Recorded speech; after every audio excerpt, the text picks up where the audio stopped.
Hey everyone, happy November, happy Thanksgiving, and welcome back to the channel. Today we're going to be discussing probably one of the biggest games of the year, God of War Ragnarok.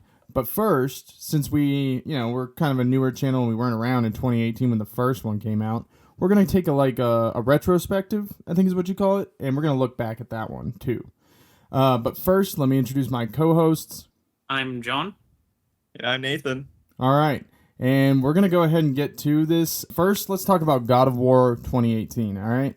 So, I played most of the game. Full disclosure, I did not finish it, just didn't have the time, which was unfortunate. I will say, and Nathan, the only reason I even continued to play the game was because of you. Because you told me, like, no, keep playing the game, because honestly, during the first half, I was very bored.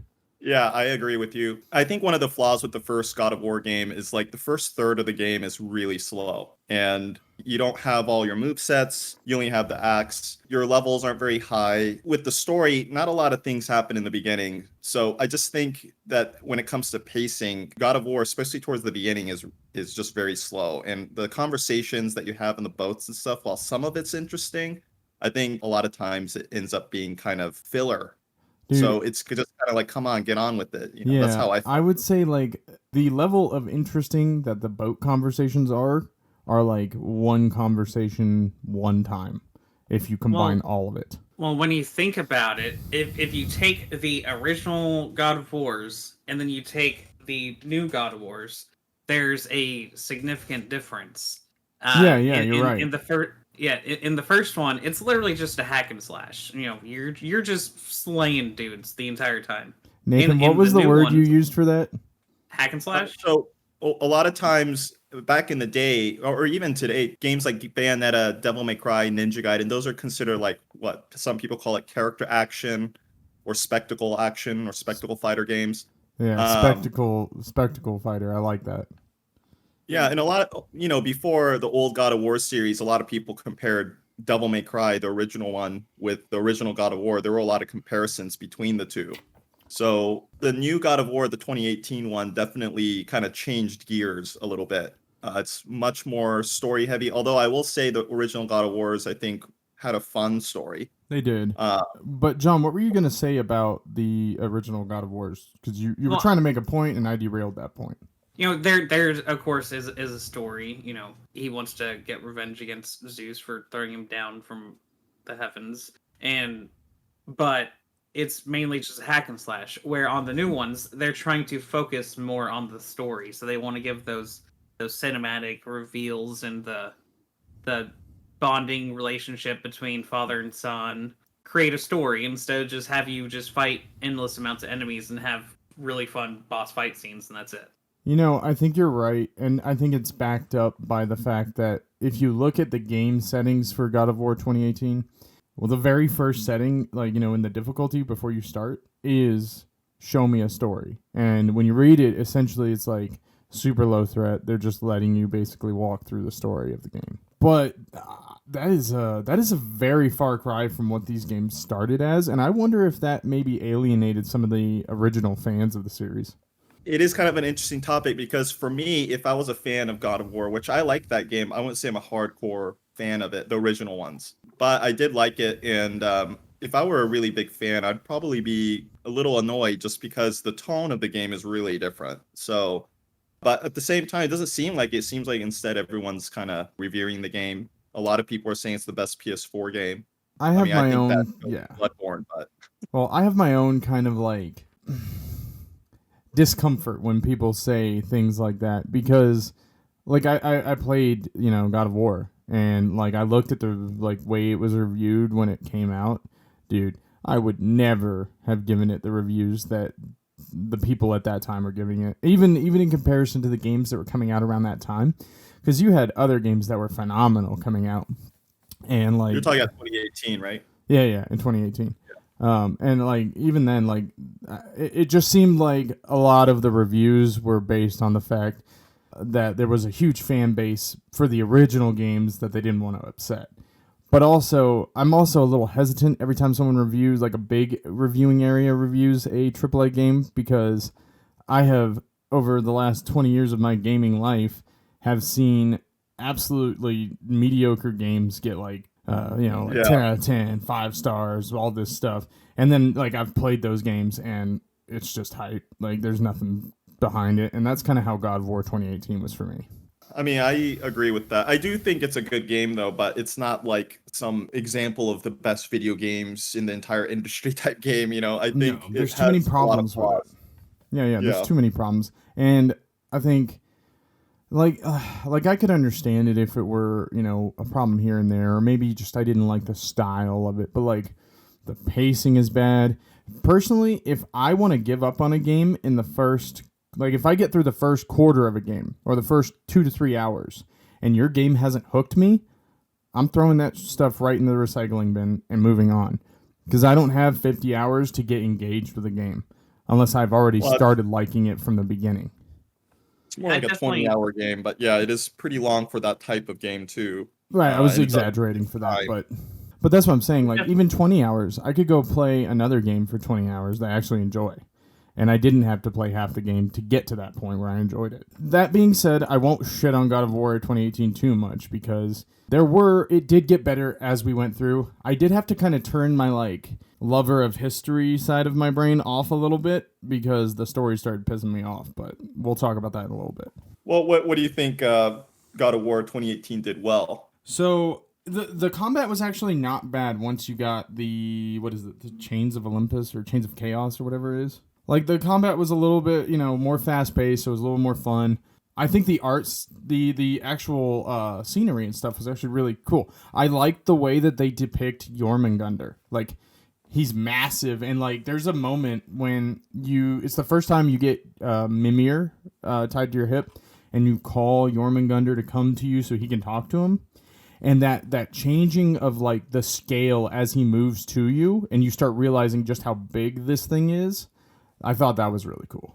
The scope is nice, like, when you're on the dragon fighting Baldur and stuff. I mean, that scene, I think, is a bit on the rails for me there isn't a lot of gameplay there, but it does still look really cool, and there are a lot of scenes that are impressive. So, what about you, John? That's definitely good, I think. What Nathan was getting at is probably also my favorite part. Of course, the cinematics that play through, they're all beautiful, and then like the background scenery is pretty much always gorgeous. The combat could use a little bit more diversification. There's a lot of cool stuff you can use with the 2 weapons that you're able to use, but I'm just used to having more weapons normally. But it's fine, you're able to do a lot of different stuff. But what kept me playing it is just how the game looks, graphics-wise. Really? Yeah. Okay. So I will say one more thing that I think they did really well is world map creation, right? So there's a lot of places that you go back and forth to that if you pay attention from the beginning of the game, you travel through a lot of them. And like every so often you have to go back, and every time you go back it feels like you've grown a little, and if you're progressing through the story obviously. And you can unlock certain things that you were like, oh, I didn't know how to get to that before, but now I do because I have this other thing. So, and then you can open up that chest that was on a hill or behind some type of vines that you had to burn or something like that. Something you couldn't have gotten to earlier, but they built it so that when you had to come back through that part of the game, you could unlock it at your level. So I thought that was really cool. I think they did the overall world map design really well. The individual area maps, could have used some work, but I think the world map was good. For me, I think what God of War 2018 did the best, and it also Ragnarok, but the feel of the combat. So it's very slow, but Kratos is a very like stoic, kind of slow, big guy. So that's expressed in his gameplay. And with the axe, it feels very punchy. You really feel the kind of the combat, I think. And every hit feels really good. And also the combination of the axe and the chains. I think that's really fun because, the axe it's kind of more one-on-one. It also has range because you could throw it, but it takes time coming back to you. There's like a nice little pace there to the combat flow. But the chains is also good for crowd control. It's really fast. So they kind of complement each other really well. Mm-hmm. So I think that's really good. And I do agree with you, John, that like the weapon variety is kind of lacking, I think. But at the same time, I do think that it's not just an axe, right? It's like a special axe that does special things. So there's kind of layered things in the combat that I think is interesting. In the change, it can also grab people from a distance and bring them to you and stuff like that. So I do think it's not just any weapon, right? It's kind of has some layered aspects to it. So I do think in that sense it's pretty good. Yeah. I'm over here shaking my head, agreeing. I completely agree. Like, there's a lot of stuff you can do with the axe, and it is a special axe. And when you get the chain, there is a reason why you had to have that chain. Yeah, and I think it also plays to do two different styles of gameplay, right? You can be the slow, punchy fighter like Nathan was talking about, or you can get the chains and just go absolute ham button mashing because you're gonna hit shit no matter what. Almost everything you do with the chains is like an area of effect, whereas you kind of have to line up those shots for the axe, so you have to be a lot more Right. deliberate. But But yeah, overall, I think the combat could have used some work. I got kind of bored with like the same enemies over and over again. yeah, I will say another thing that I do think God of War 2018 does well, even though there isn't a lot of enemy variety necessarily, the way they place different types of enemy every time you counter enemies, I think that's kind of well done. Like you'll have like two strong enemies and a couple of regular dudes, and Mm-hmm. you fight them. And there's a bit of strategy going on. Also, the arena layouts for each little location where you fight the enemies, there's usually a second story or some areas where you can like grapple and get to a higher elevation. There's a verticality a lot of times. And because of that, I do think the fighting, it kind of varies the combat a bit. And it's not just straight up just hack and slash kind of thing. So I do think in that sense, it is pretty good, especially for kind of a more action adventure game, because that's what it is now, right? It's not quite a hack. I mean, it's hack and slash, but it's not so focused on the combat like these character action games are or typically are. So Yeah. for an action adventure game, I think the combat's pretty good, even with just two weapons. I don't mind the way that they did that. There were certain things that kind of played into that annoyed me a little bit, but um, it just I don't know. Some like the combats themselves, I didn't think were bad, and the boss fights, most of them were interesting, and they didn't. Most of them didn't last too long, so it wasn't like a, oh man, I've been trying to beat this dude for 30 minutes. There were like one or two that I was like not a huge fan of, like the dragon. I just didn't really like the setup for that one when you're fighting it coming up the mountain. Oh, those little, Yeah, yeah. yeah, but like the Maggie Modi fight, the one where like you have to switch between like, you're doing your shield and you're like defending and you're throwing them off, and then Atreus is like shooting him with an arrow, like that. You do it 3 times, but like that fight doesn't feel like a burden, like it feels like okay, this is fun. You can pick it up, you can kind of see where it's at. I mean, it's not like super intricate. It's not like you have to remember like 10 weapon moves that they do in a specific order depending on what you're doing, like in like some of the old like RPG games. But I still felt like it was something accessible that you could actually have a little bit of fun with those fights. Actually, that reminds me of something else that kind of irritated me, and I think they were trying to have their cake and eat it too, but I'm not sure. And that's the leveling system in God of War 2018.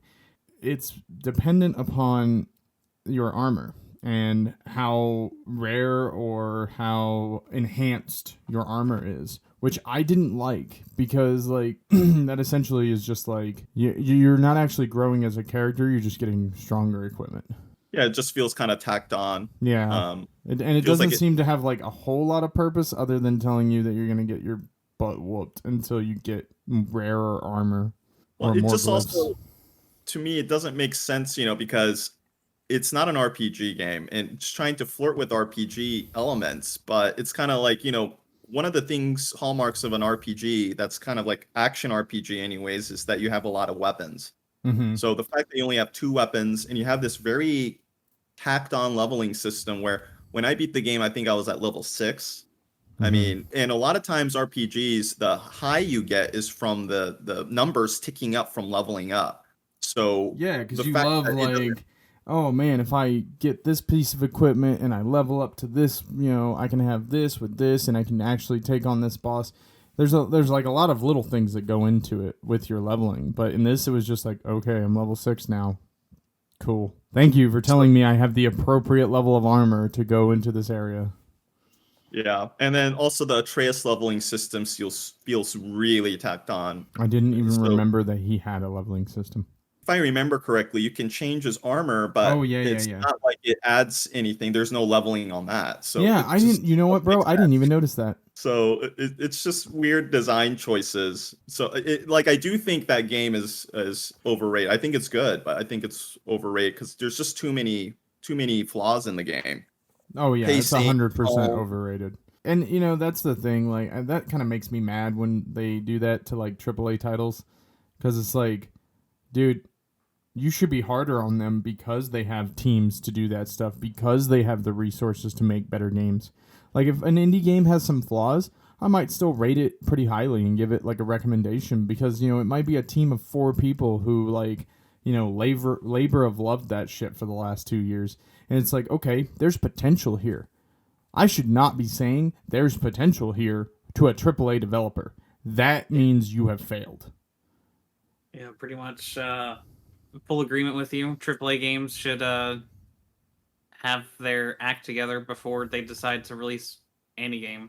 There's been a lot of games lately that have been released where we're like, I think I know Well, the games you're talking about. Those are miserable.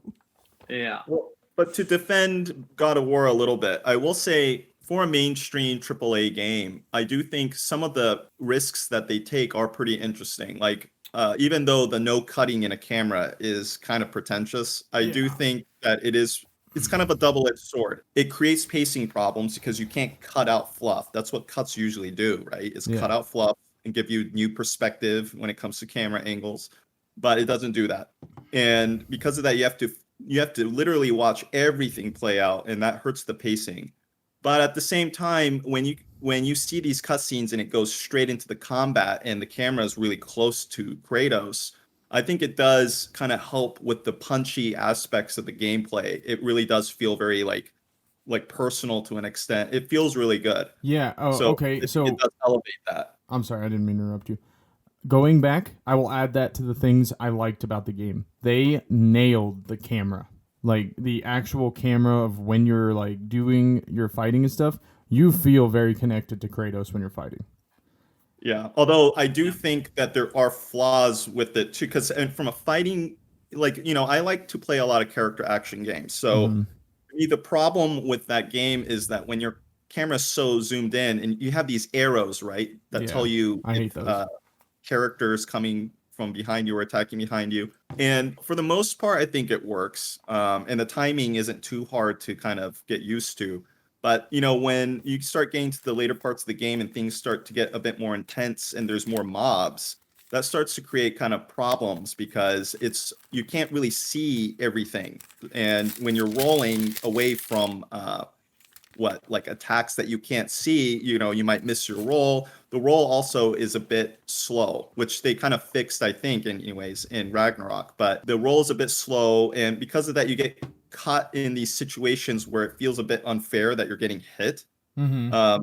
So in that sense, like I don't really understand why they designed it that way, but I will also say it's again a double-edged sword because it feels very different from other games because the camera's so zoomed in. It feels a bit more unique than a regular AAA title. Mm-hmm. But there are problems that come with that. And, action is the main, gameplay mode for that game. So it's just weird design choices sometimes kind of bog down that game a bit. Yeah, I think you have some good points there. I just assumed that the kind of like claustrophobic closeness that they do produce with Kratos, I just assumed that that was what they were going for. Yeah, I think Um, that is what they were going for. yeah, that's why I thought that they kind of nailed it, because they really did achieve that. But when you're actually talking about function of combat, I think you're 100% correct. I think it could be. I think it's better to have it zoomed back a little bit so you can actually like see it and have more of an entertainment aspect rather than like more of a I'm just like a dude sitting on this other dude's shoulder. Right, right. Because that's how you feel. But Hey, I mean, I was just gonna put in, even if it was like just when you go into combat, it zooms out a little bit to help you out. yeah, I think that'd be perfect. Yeah. Easy solution right there. So that's True, yeah. that I think that's a great solution. And that would also tell you when you're in combat, because there was a few times where like I didn't realize I was in combat yet. I know, And then all I hear is Atreus start screaming at me, behind you, and I'm like, no, hell. And a freaking fireball comes out of nowhere. But to go back to some other positives of the game too, I do think the execution of the actual like dialogue sometimes is a little cringy sometimes. Although there are moments that are okay. like the like tired ass way they tried to make Kratos sound older than? It's some of the father-son relationships, like their conversation can get kind of corny, and not only that, like Atreus sounds like he is like a millennial. I'm not does. sure if I like that. He's like whatever. You remember that part where he's just like, it's like Bruh, so here's the this is issue. the Middle Ages, right? Like Yeah. Whatever art thou, father? No, that's well, then not that's at another all, thing. right? Another Kratos talks he doesn't talk in contractions. So he will say, I will not, or I cannot, or I do not think that. He doesn't say don't or won't or can't, right? He doesn't speak in contractions. And it feels a bit like they're really, really trying hard to make him sound like he's from the Middle Ages or something. And it just, to me, is not convincing. Yeah, it's kind of that like faux high speak, where you don't like use any of the low speak contractions or slang or anything like that. You just like almost like how they would interpret like a robot talking. It just sounds like a high school student wrote those dialogue moments. I'm not saying all the Ow! dialogue. But I will say this though, like when you know what zoom though, out, I'll take your word on it because I know that you have more experience with writing and literature than anyone in the group. So well, it's also a video game, so I'm not like trying to compare it to Shakespeare or something. right. But I will say this though, from a zoomed out point of view, if you really zoom out and just look at the story plot beats and the story structure, I do think it's a good story. You have father and a son who's lost a mother and a wife, and they're trying to scatter her ashes on the top of a big mountain, and they have this father-son conflict that they resolve at the end. At the very end, when they're scattering the ashes, it does feel like a family moment. So in that sense, I do think it is a good story in that sense. It kind of has a almost archetypal type, it's not like the most original story, but I think all the pieces are there. And they do go through character development, although it's kind of handled poorly. But I do think it's pretty good from that point of view. But like with Atreus, at one point when he finds out he's a god, he does this 180 where he's suddenly like a huge dick, and it comes out of nowhere. And he wasn't likable before that, so there you go. So it's like that 180 is really weird, and then suddenly everything's back to normal, and it's like I don't know. Yeah. I mean, I get what you're doing, but I didn't understand that. So I got to that point in the game where like they start acting like, oh, maybe he was possessed or something, and I'm like, what the flip just happened? Was that Atreus being a dick, or was it not? I don't understand. I don't know. Right. Yeah, so I don't know. It felt like they were trying to excuse the dickishness of their character by saying like that wasn't you, and it's kind of weird to me because like Atreus spends the first 5-6 hours, depending on how you play it, I guess, the first third or half of the game talking about how much gods are assholes, how much they hate them, and then as soon as he finds out he is one, he becomes the exact thing that he just hated them for. I don't know. I think it was poorly executed. I think at least it showed that he was right. No, he's not right, and he makes the argument right there that he's not right because he's like, Kratos isn't an asshole, and neither is Tyr. Yeah. Which we are rapidly approaching the segment of the show where I rant at length about all the things that they messed up in history. But well, I mean, I do kind of think that they got the asshole gods that are assholes were assholes, and the ones that weren't pretty much weren't. Oh, am I good? Can I do it now? Yeah, go for it. Oh, okay. Thank God. All right, so starting from the absolute jump. Baldur, you meet him in the very first scene. I knew it was Baldur when I saw him. Guess what? His power is wrong. His appearance is wrong. Just everything about Baldur is wrong. His attitude, his appearance, his I don't know what you call it, his backstory, that thing where he's like, oh, I can't feel. That's not what Baldur's power is. Baldur is just incapable of being harmed by anything, but it has nothing to do with him. It has everything to do with his mom, who, by the way, is absolutely not Freya.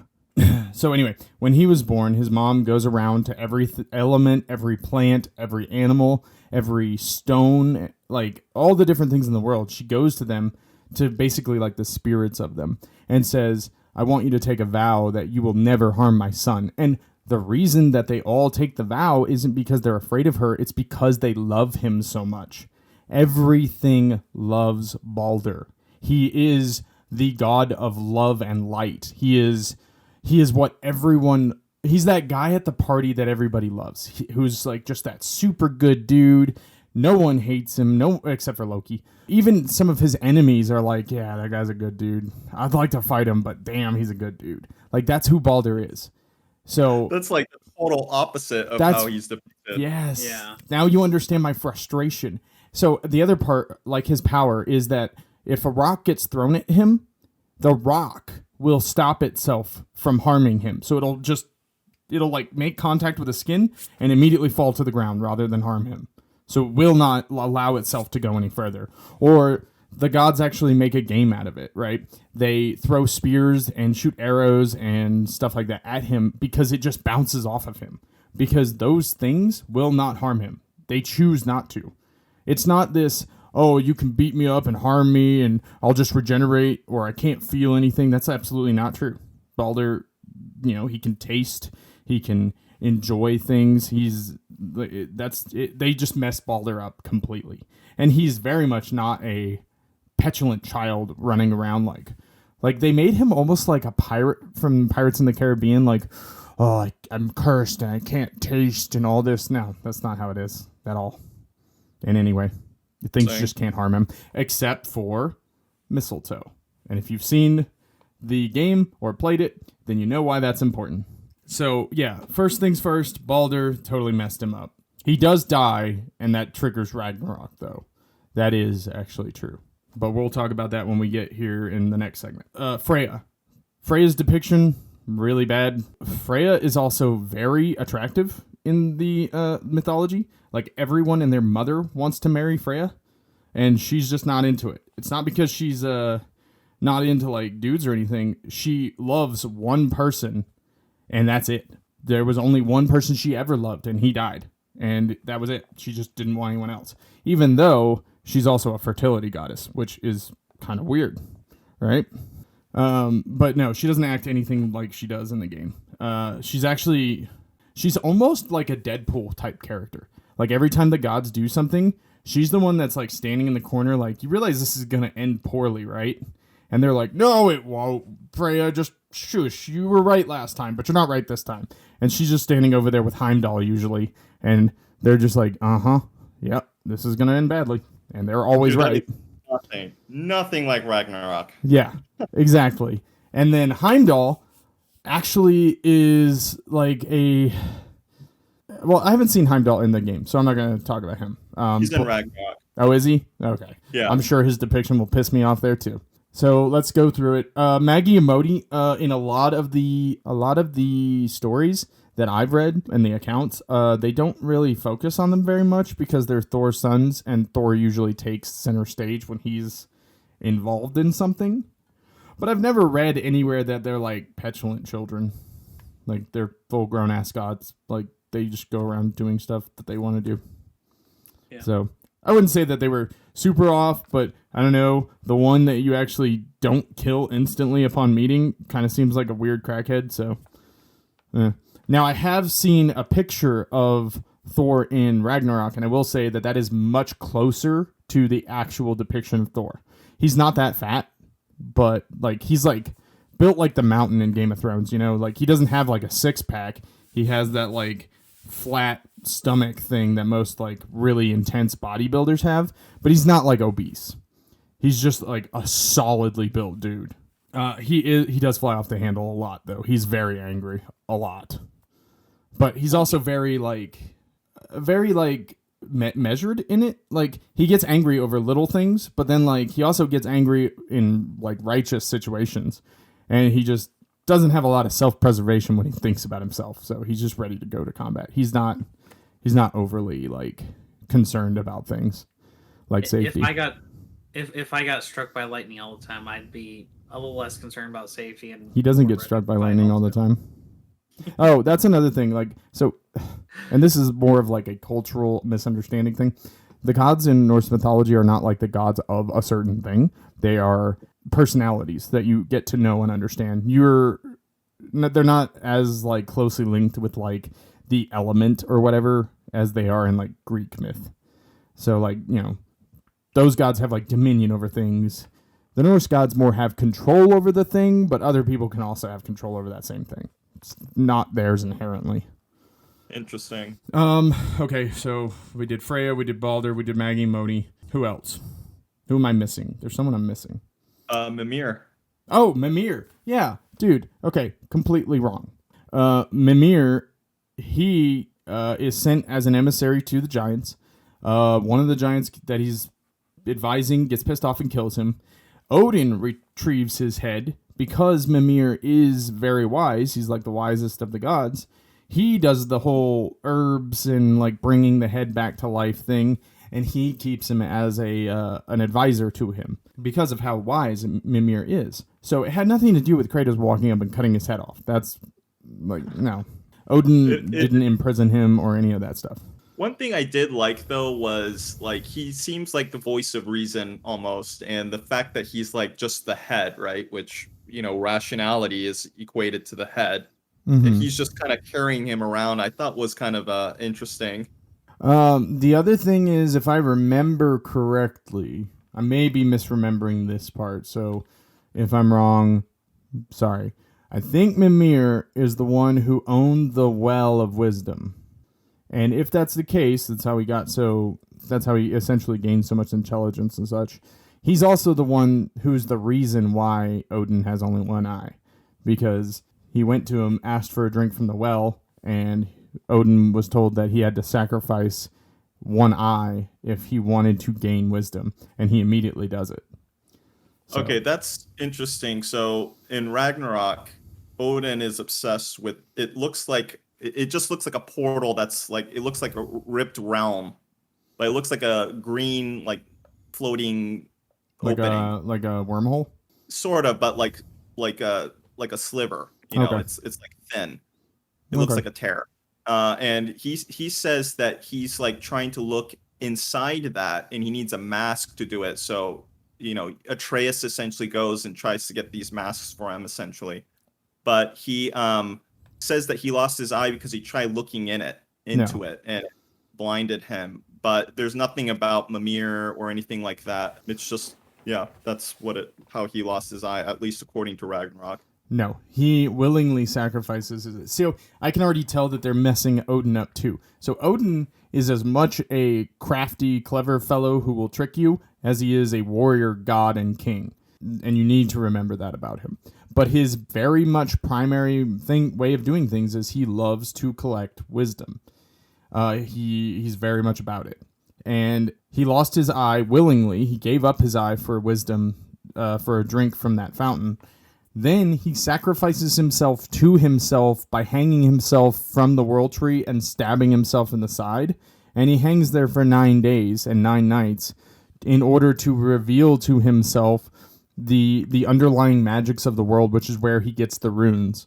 And that makes him even wiser and more powerful. And then there's he's the one who retrieves the meat of poetry and, all the wisdom and stuff that comes with that. Like, that's his whole thing.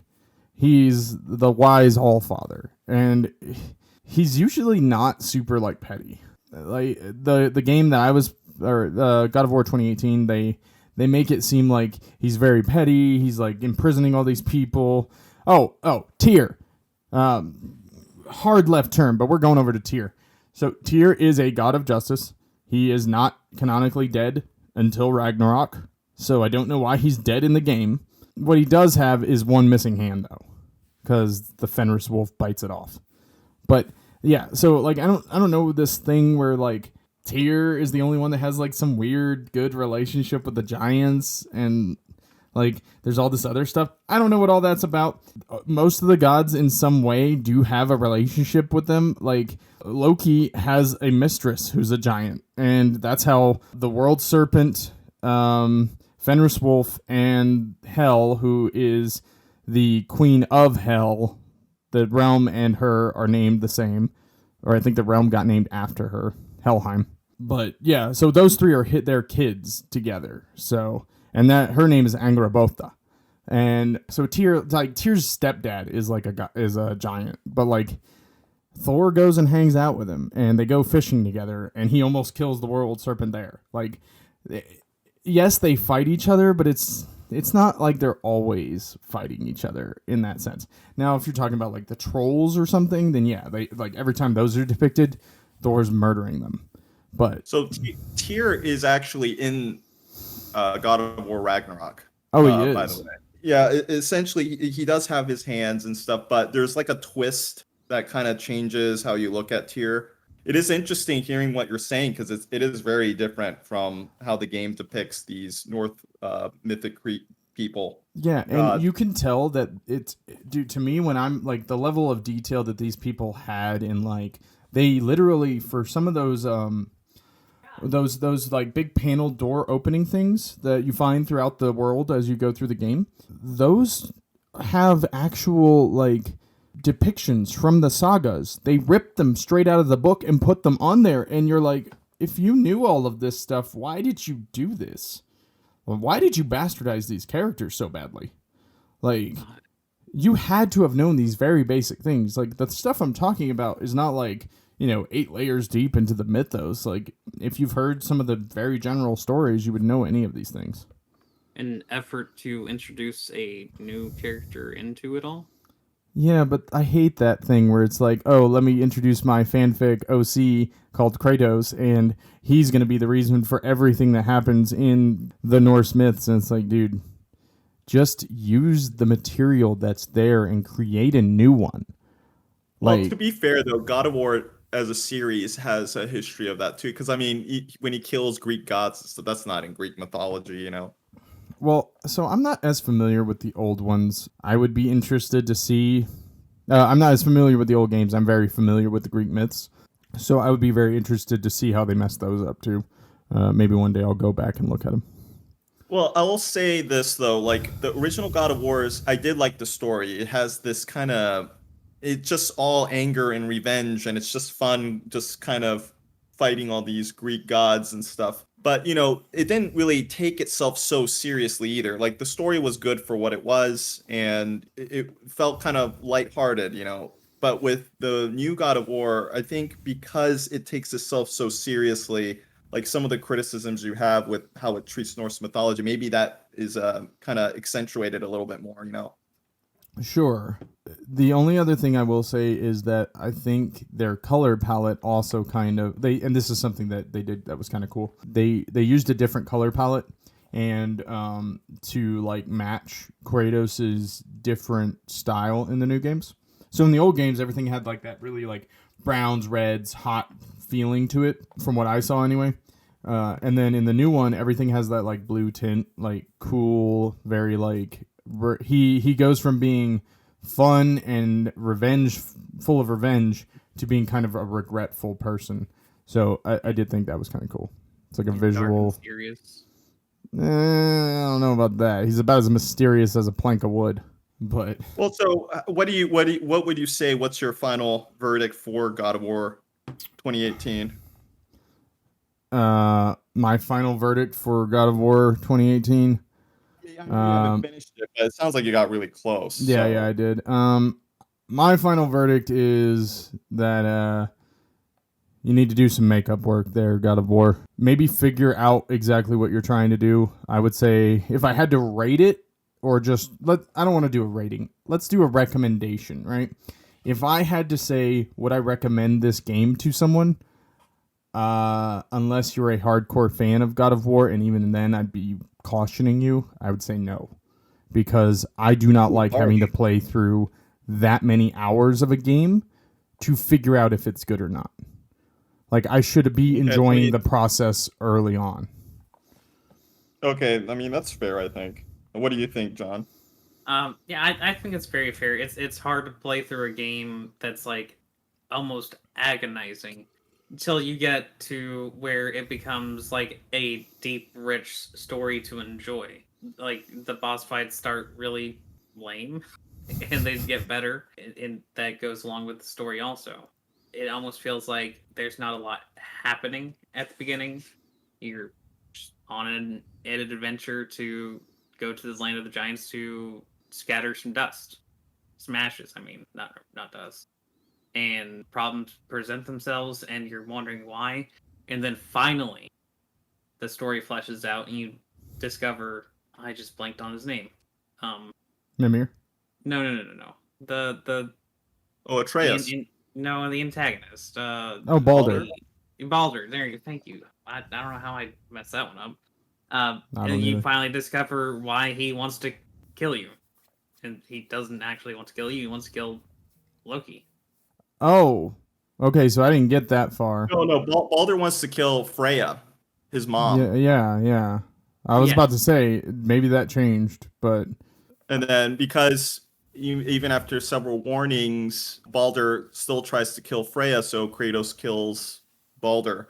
And the game ends with Freya being really mad and saying she's gonna get revenge Yeah. on Kratos. So that's kind of like I want to for me. reiterate, Freya is not Baldur's mother. For all of you listening, go ahead. I'll say for me, I would recommend the game. I mean, I think one, it is a popular game, and so I played the game 1.5 times. And the very first time I played it, I could only get to the halfway point, and then I was just like, this is too boring for me.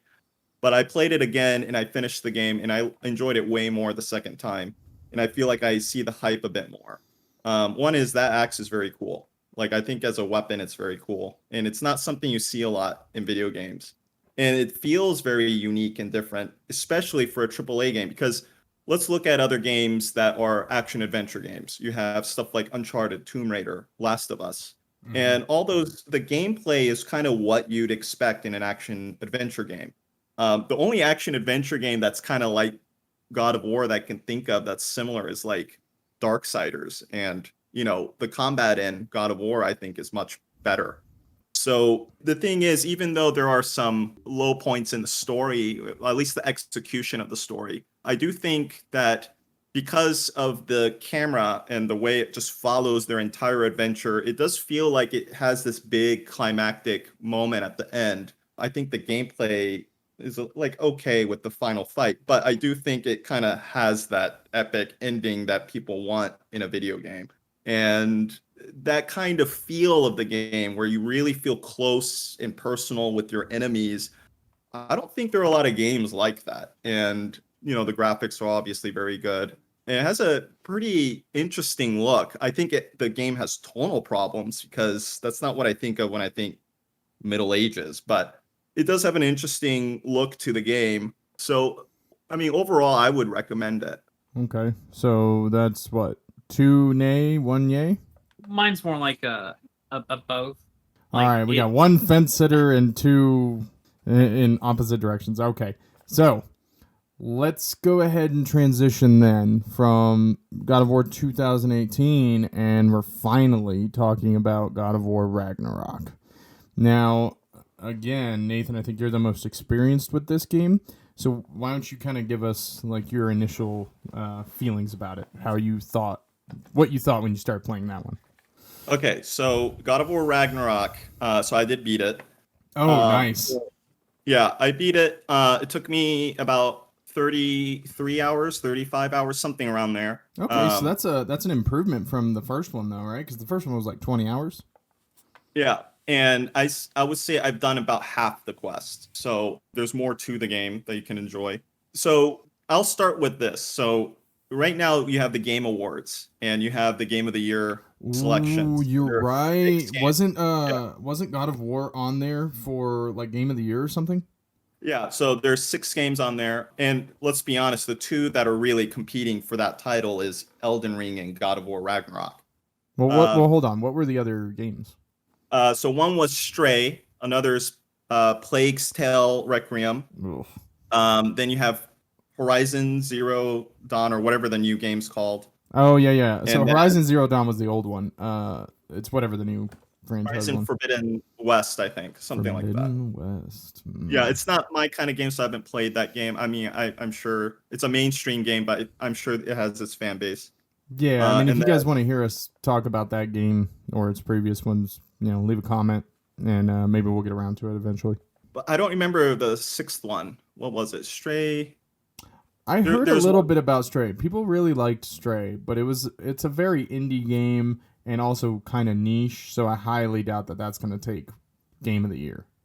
Right. Oh, the other one's Xenoblade 3, which I haven't Xenoblade. played. It looks good, though. But that one's it's- also a little bit niche, though. Honestly, Yeah, a little like of the options, I think Elden Ring blows the new God of Wars out of the water. So having played both of them, it's really easy to see what game of the year, what game should win that category, and that's definitely Elden Ring, like without a doubt. Ooh. So if Yeah. God of War takes it, then we say shenanigans.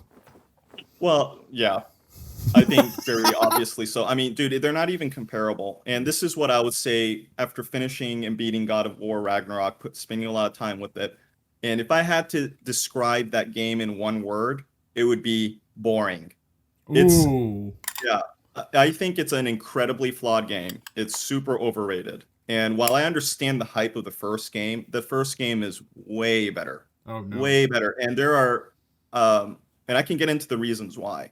But that game is That's what we're incredible. here for. So there's different things I can say about it. So let me just first start with pacing. So God of War, the 2018 game, had pacing problems, but the Yeah. thing is, yeah, you walk around, there's a lot of annoying dialogue sometimes. But it didn't really take up too much of your time, right? Like maybe max 5 to 10 minutes of a wait, right? But in God of War Ragnarok, Hold on, literally, I want to stop you right there. I love that Yeah. you said that as though that's not a huge issue, but go right ahead. well, but people play games for different experiences. So Sure. if that's what you're going for, because Ricky, you like stories in games. That's I not do. really my focus, but there are people who go, I want a story. And when it comes to storytelling in a video game, which is a medium that's not very famous for storytelling, right? Like I think God of War is decent, But with God of War Ragnarok, the very first thing is, the pacing of the story and the game, everything, it's really, really bad. And it's horribly paced. You will go into combat, then you'll do a puzzle.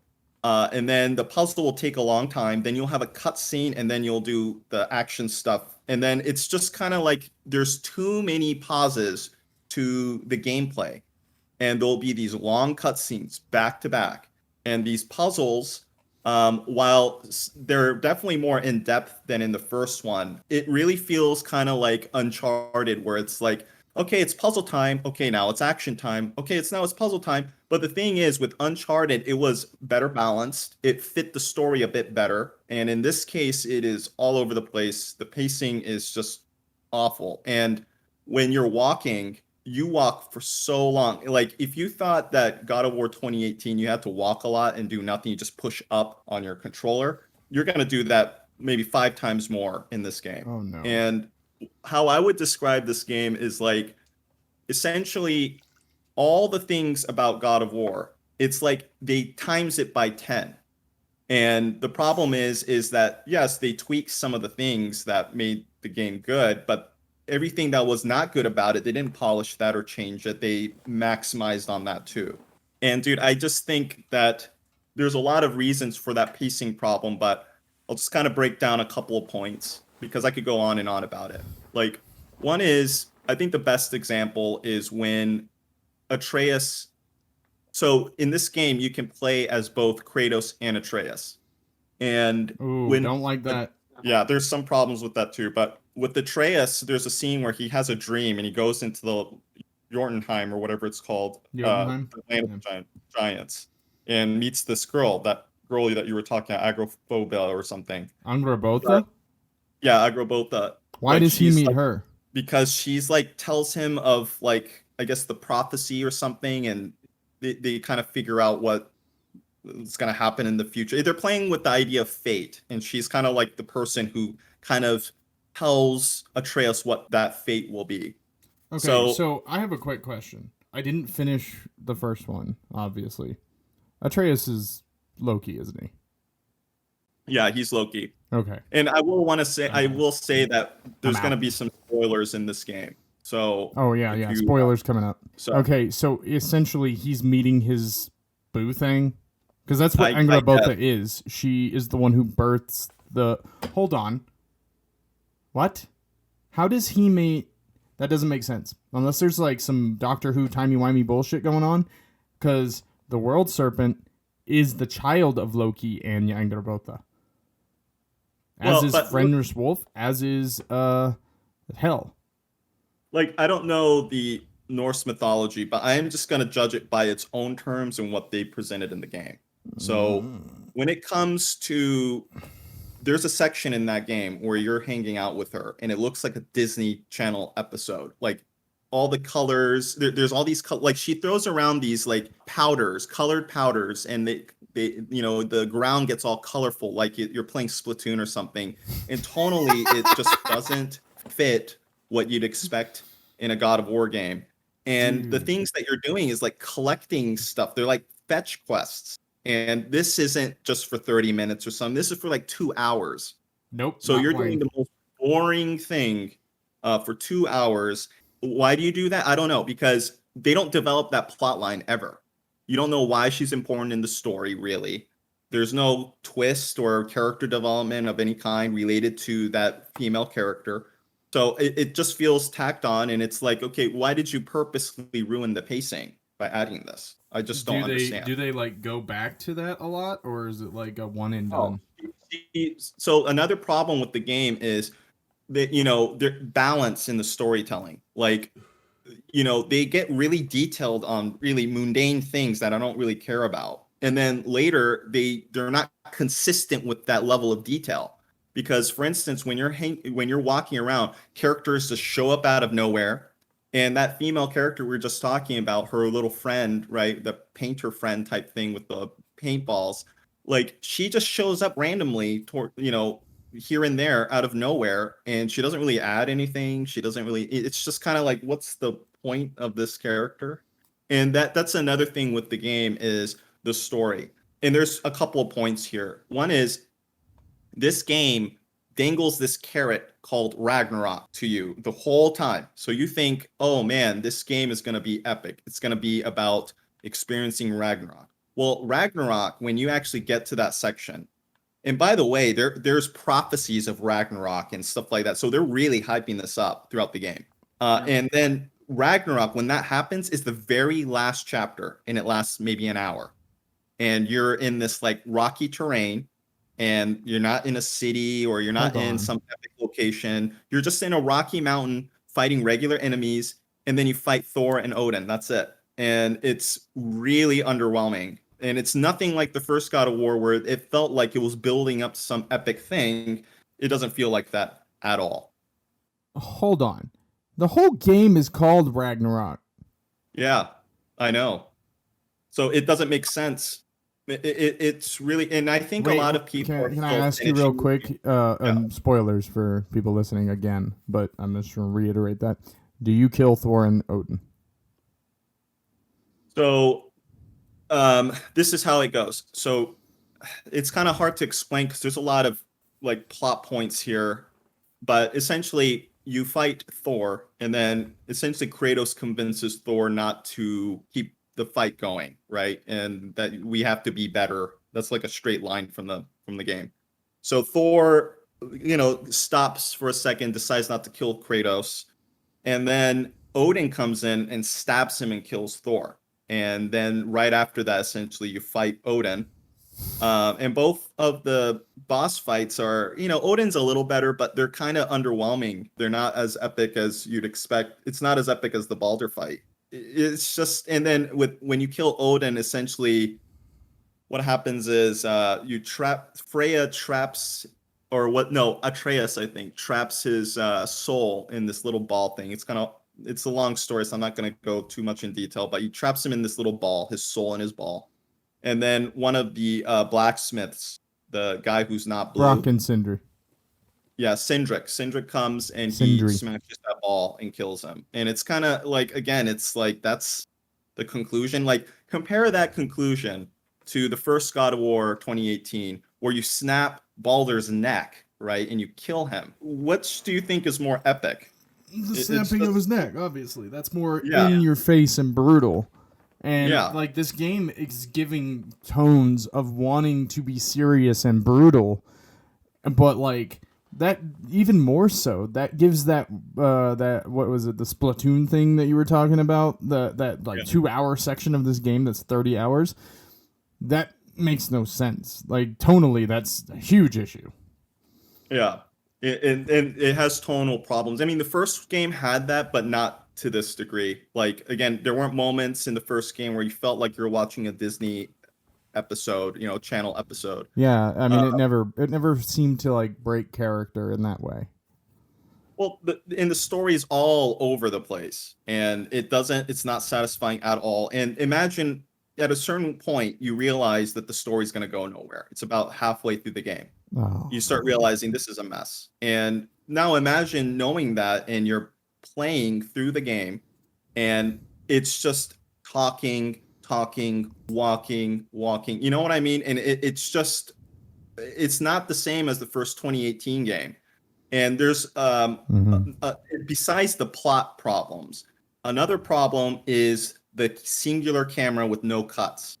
So in the first game, I think while it has problems, I think it overall works because the story's more focused. It's about two characters, the father and his son, and it's just following them throughout the entire journey. So it still has this very clear arc in the story, right? It just follows them along.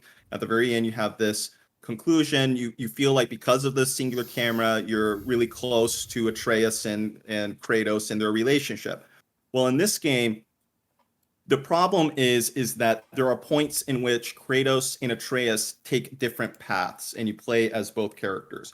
So why is that a problem? Well, normally, let's say we're looking at a movie like Star Wars, right? Maybe Empire Strikes Back or something. It could be a lot of different movies too. But usually this is how, when you're dealing with multiple stories, so you have a B plot essentially, what you do is normally there's one person doing something, and then when that action becomes boring, you cut to what's happening in the B plot. Well, in this, because you have a singular camera, you're following like a very linearly these characters' actions, and you split apart. So one camera would follow Kratos, the other, and then later it will follow Atreus.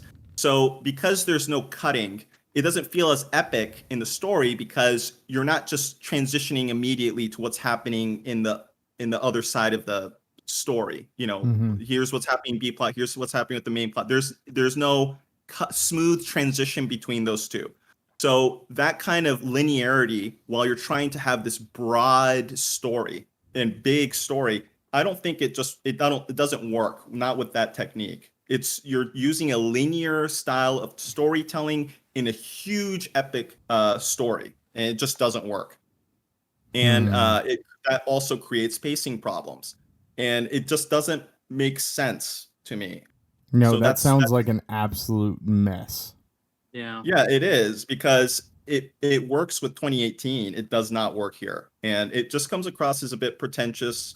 And again, it just bogs down the pacing. And another thing is when you're doing these puzzles, for instance, which also goes to the pacing. Here's the problem. You have a game that already has horrible pacing.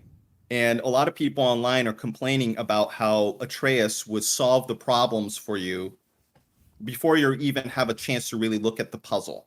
Oh, so you're talking about in the first game? No, in the second game. Although the first game does that too. Yeah, I hated that, dude. Yeah.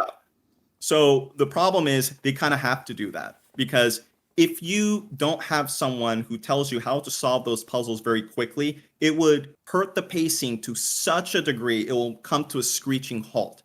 Because imagine you're getting frustrated in a puzzle and you don't know how to solve it, and already the pacing's bad.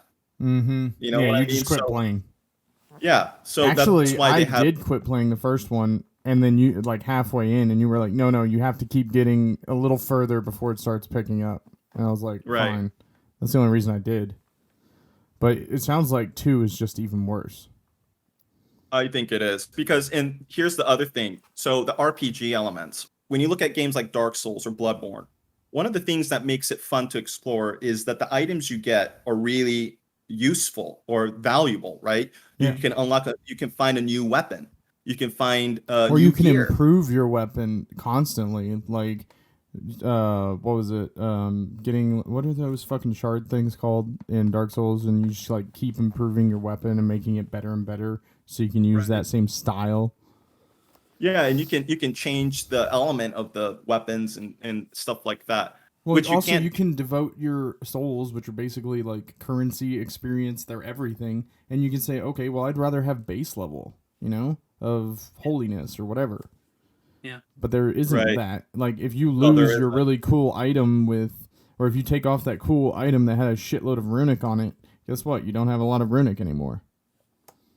Yeah, well, that's another thing. So they don't have that company, Sony Santa Monica, do not have enough experience with RPGs to incorporate RPG elements in that game. And it's very clear in Ragnarok. Because exploration isn't very interesting. The stuff you get, it's always like, around the same level as what you got. It has some like perks to it, like it'll have some things that will help you with combat and stuff, but it's not enough to really feel like it's like really varies the combat like in Dark Souls or something. Mm-hmm. But the other thing is this is a 30 something hour game. And when I finished the game, what level do you think I was at? Well, based on the way you said that, I'm going to guess 8. Okay, Yeah. so when I first finished God of War, the first one, I was at level 6. When I finished God of War Ragnarok, I was also at level 6. So imagine that, right? The high that you get in That sounds RPGs, yeah, the high that you get in RPGs is seeing the numbers tick up and seeing that you're improving. But it takes that long, 30 something hours to just get to level 6. Why have it in the first place? I just don't understand. So And it feels very artificially like once you enter this section of the game, now you can level up. That's how it feels. It doesn't feel like you're actually leveling up based on your own pace, which is usually what RPGs let you do. Yeah. Dude, so that was actually something that kind of, like, I thought it was okay in the first game. It was a little bit okay, so you know me, I just don't like having my hand held through the whole game, right? But I definitely felt like it did that. Like, if you didn't go do any of the side quests and you just wanted to do the main quest, it's like right before every major story beat, they gave you a new set of armor that you would need to kind of go forward in the next area and be successful. So you had like that minimum thing. So you didn't have to go out and find all like the legendary armors and stuff. But they were like almost like right there. Almost like there's just like these 3 chests just sitting there right before like a major thing. You're like, "Oh, here's your chest armor. Here's your arm piece armor. Here's your belt armor." And it's like you got all 3 and you're like, "Oh, okay, I'm about to go into a boss fight." Like, it telegraphs a lot. Like, you just find them all at the same time and you're like, "Oh, okay, I'm getting ready for something," because otherwise it wouldn't be giving me these things. Well, and I'm sure God of War Ragnarok, if I did all the side missions, maybe I would have gone to level 7. Who knows? But either way, the way the numbers tick up isn't very good. Yeah, it's not worth it, dude. And What do you think, there's John? a lot of other. You've been quiet for a while over there, just like creeping in the corner. What are you thinking? From what I'm hearing, I'm just disappointed. I expected an epic storyline that, I was okay with the first one starting slow because it became great at the end. But apparently the second one's just bad all the way through. I'm a little disappointed. Oh. And that's what I think, It'll be okay, and man. when I first played it, I thought it was good. Yeah. Because the first real level you get to is this dwarvian town kind of thing, and it looks amazing at first. And you think that the game is going to keep that kind of level design going, and it doesn't. Because after that dwarvian level, you go to a forest, and then you go to another forest, and then you go to a rocky area, and then you go to like this winter tundra-like area, and it's just kind of like, where's the epic level design? And in the very first game, you had moments where you're on a ship, right? You remember that ghost ship that you're in In Helheim. Yeah. Helheim, or you're on an elevator right before you fight the dragon. There's variety in the way the levels look and Mhm. feel. And this game, I mean, I don't think it has that. And because of that, it feels very samey. And I think it's kind of boring, honestly. They probably put too much emphasis on the puzzles. But what's the point if Atreus just gives you the answers all the time, right? So it's again, it just doesn't make sense from a design point of view to me. Yeah, dumb down Atreus. The other Or thing just make it so that you have more impact in it. Like, all right, I get it if you're trying to appeal to the super casual players, but I don't feel like it was the super casual players who made God of War the game that it became, you know, like the level of fame and stuff. Because I used to have a girlfriend who played, and she had like all three. At that time, there were only 3 games, but she had like all 3 games, the collector's box set of each one. She knew everything about it, and I was like, okay, good on. And this was like before geek became chic, so you know she was still feeling her nerdy self, and like she would talk to me about it like I would talk about Final Fantasy, or like the game that I love that I can't think of right now. Valkyria Chronicles. Thank you. But like those were those hardcore fans of the game, and like I don't know if like those fans have been like betrayed almost with the way that the game has turned. Like the series is just bad now. Well, I don't want to. So this is what I'll say. I think right now the hype is still high, but I do think once everyone's, because I think it's been what, a little over a week since it's come out. Like I don't think people have really finished the game yet, and I think a lot of people will kind of change their mind a little bit once they see that ending, because it's just so anticlimactic. And the characters, like they introduce so many characters, and it's kind of like I don't really understand why. Like they don't really tie together at the end. They just seem very random. And it's like, what about all the stuff that I did? I don't understand why it was important. And maybe like if I could like see like, because there's definitely pieces that tie into the mythology, but like they kind of tell the mythology to go fuck itself anyway. So I don't understand why like they would be hiding little tidbits and stuff in there, because it's like most games, right, if they have like a history to them or something, like if it's centered around the Civil War, they'll throw little things in there for like the history buffs, and it's like, oh, I know I know about that, that's cool, like, all right, you got that right. But this one, it seems like they're intentionally trying to piss off people, like just by like going the complete opposite direction with certain things. Well, or making stuff up out of whole cloth. I don't really know exactly what they were thinking, to be honest, because like the presentation, of course, is good, like the first game. But they're just, if you were going to make a sequel to God of War, I would think, if I was in their shoes, was probably to enhance the combat and give more weapon variety. And this goes to the other flaw with the game, is that you only have one other new weapon. And you get a new weapon? Yeah, you get one more new weapon, but imagine, dude, you start off with the chains and the axe, and you use those 2 weapons for half the game, and then you finally get one additional weapon, and it's the spear. And granted, it's kind of cool, it's a little faster paced. You throw them, essentially how it works is you throw the spears and you can push triangle and it will explode, and you can like throw 5 arrow or spears into an enemy, and you can push triangle and they'll start kind of popping, and it'll hurt the enemy. But this is the thing. I really think that the combat feel of God of War 1 was really good. And it was impressive that you can have a game where you have just an axe and these chains, and you can have the entire game with just 2 weapons, and it still feels satisfying. It's not satisfying enough to have another whole 15 hours of that game just using those 2 weapon types again. It just feels too much of like I've been there, done that. And this is the thing, is when you get the spear, the whole time you've been playing and using those 2 weapons. So what are you going to use more than the other two weapons? The spear. So you just use the spear over and over and over again. That's, at least that's what it was like for me. And again, it's like I need more variety, you know, like you only have 3 weapons. And the thing is, this also goes into combat. So in the very first one, I think because they had a limited variation, right? The way they placed the enemies in the arena, I thought was a lot better calculated than this game, Ragnarok. And because there's a lot of moments where they just kind of throw hordes of enemies at you. And, you know, because of the criticism we gave earlier, where the camera's really zoomed in, when you have a bunch of people attacking you, you can't see behind you, and it becomes an even bigger problem.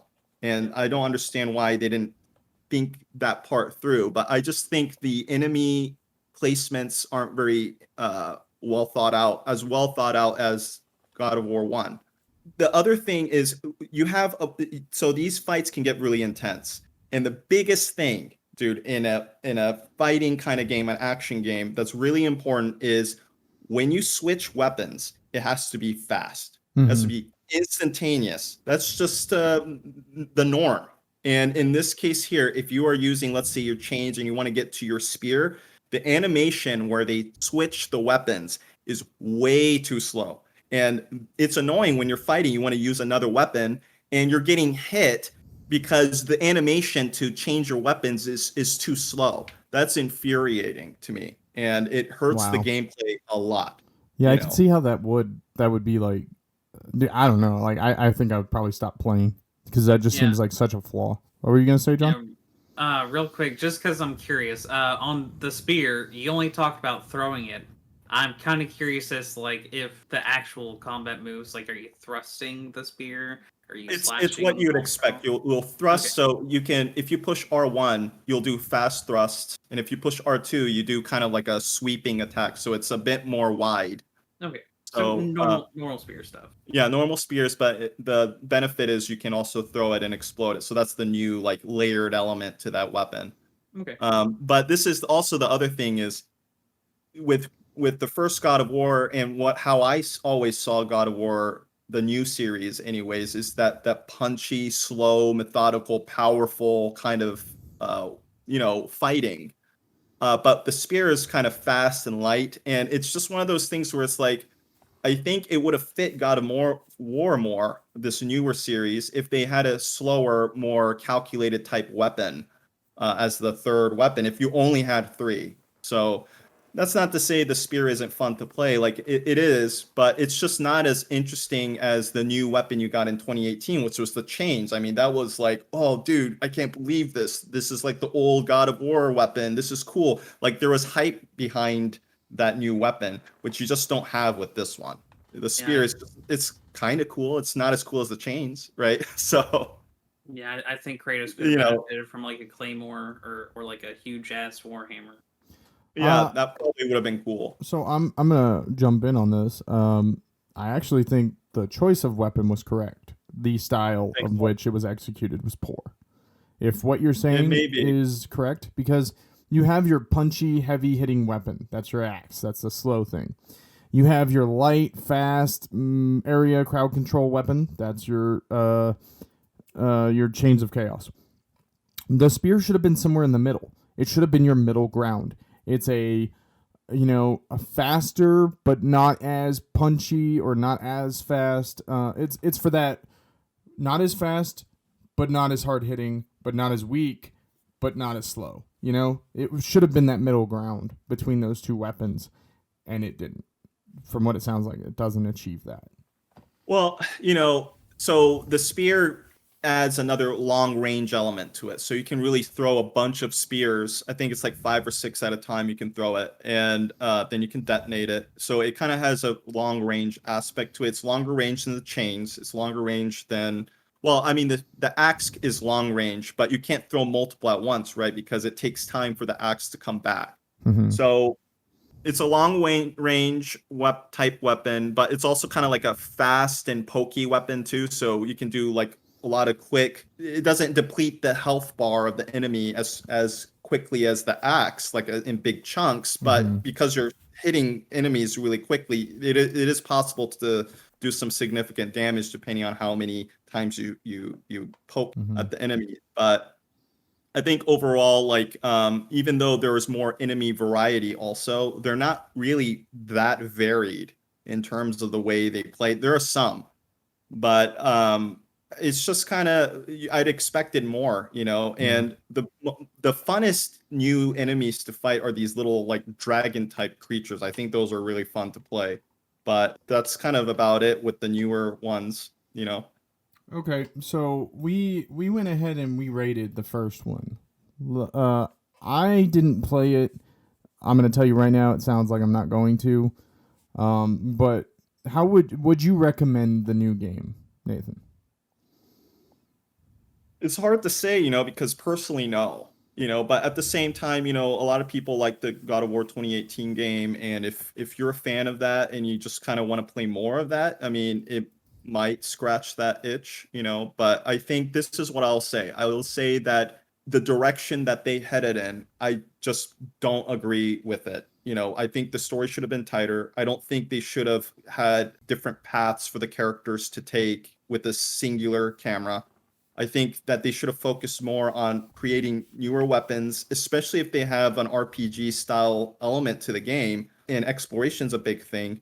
I mean, the most fun thing to explore is finding new weapons. And I'm not saying they have to do that or anything, but it's just, it would have made more sense to give more incentive to explore other than these little things that aren't going to help you level up. Yeah. That, you know, really don't add too much. I mean, it adds a little bit, but it's not to the point where it's really exciting for the player. Well, that's the other thing, right? That like I think we've kind of danced around it or touched on it a little bit, but like part of the fun of going out and getting those numbers, you know, like that experience and all that for RPGs is the ability to customize the character the way you want to.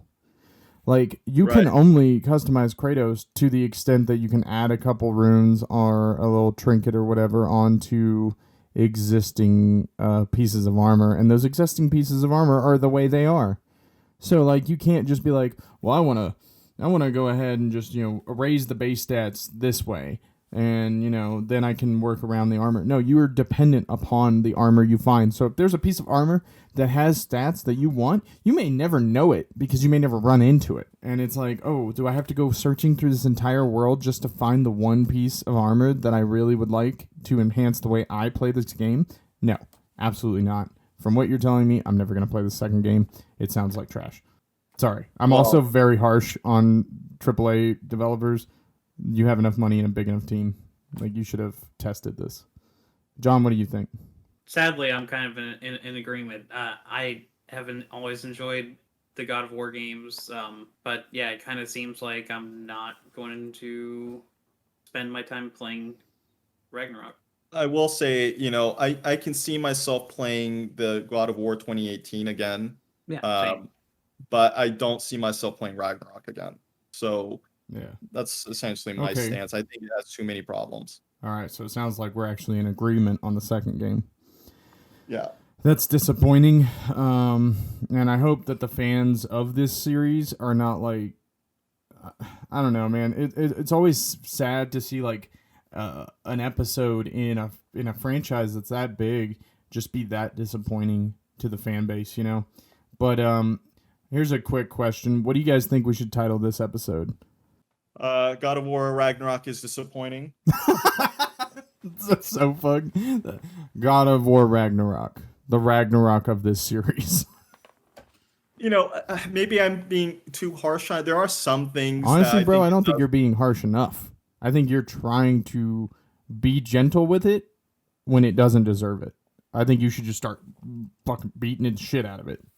Well, there is one thing that I do like about that game, so I'll just share that very quickly. Like because Atreus, well, one, you can play as Atreus, and not only he's okay. He's okay. Like I don't think he's anywhere near as fun as playing as Kratos, but it is interesting. He can turn into a wolf.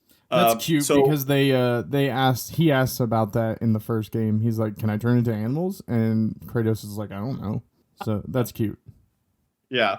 And the other thing is that because Atreus takes a different path, you have, you know, normally it's Kratos and Atreus. So because Atreus has his own path, he'll have other characters follow him And so like you can fight alongside Thor and Thor's daughter, while Kratos can fight with Thor's daughter. Yeah, which is another cringy scene. Is there's a scene where Freya's daughter is lecturing Thor about being drunk, and it's a very cringy scene that I thought was not well executed. But Hold you on. have a lot of scenes. Thor's daughter is lecturing him? Yeah, about drinking. I told you, man, there's that Disney element to it that is, it's just not, to me, that's not what I imagine God of War to be. All right. So. All right, first of all, I'm going to do this quickly.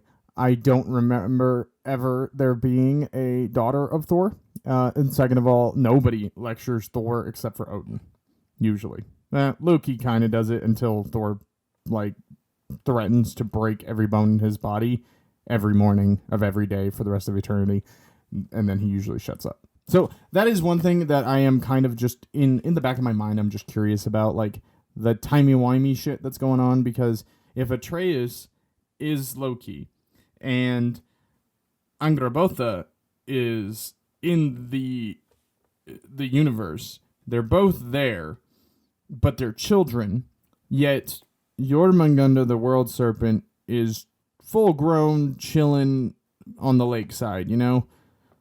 And I don't know if we've even seen Fenris Wolf. I know you don't see Hel. At least I don't think you do. Which, all three of those are very big parts of Ragnarok, so I don't understand. But how is what I'm getting at. Why are those creatures who are their children already grown when they're not even old enough to have kids? You know what I mean? Yeah, I mean, I do. I mean, again, I have no idea. I mean, I'm just looking at it from what the game is presenting. But I'm sure if you're into Norse mythology, you'll be kind of disappointed with some of the, or infuriated, one or the other. If you're a person who loves history, do not can play this game if you know anything about Norse mythology. Anyway, yeah. I mean, overall, the first game is better. Game is better. So. Yeah. I am going to go ahead and make one prediction before we go ahead and wrap this up, and that is that I've already seen a lot of content creators kind of they're either using kid gloves or they're hyping Thor Ragnarok, or not Thor Ragnarok, totally different thing, God of War Ragnarok up, and I predict that it's going to be kind of a battle in the Game of the Year awards, which it absolutely should not be. Elden Ring should win hands down. Not even close. Yeah. But I also think that they're going to, content creators are going to treat it very nicely just because of the historic popularity of the game. And I think that is wrong. And I think it's just going to do damage to people's credibility when people actually play this game and are disappointed in how bad it is. But your mainstream is going to keep reporting on it being good when it's not. For those listening, just play the game, make your own decision. But that is my personal point of view after playing the game. Yeah, and that's all we can give is our point of view. Yeah. All right, John, what do you think we should title this episode? God of War, slightly disappointing. Ragnarok, ragged. What? What the hell are you talking about?